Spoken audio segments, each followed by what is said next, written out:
to add passkeys on Binance app. The passkey function is currently only available on Binance app 2.60 or above, with iOS 16 or above devices and Android OS 9 or above devices. You can add a passkey using your iCloud keychain, a USB security key, your phone screen lock or PIN, or a different device, e.g., another mobile phone. Log into your Binance app and go to Account Center. Tap the Profile section at the top and go to a Security. Tap a Passkeys, Biometrics, Add Passkey.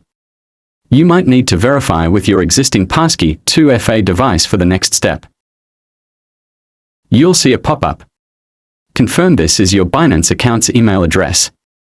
Tap a Continue and choose a verification method to create a passkey. And by that, a passkey has been successfully added to your Binance account.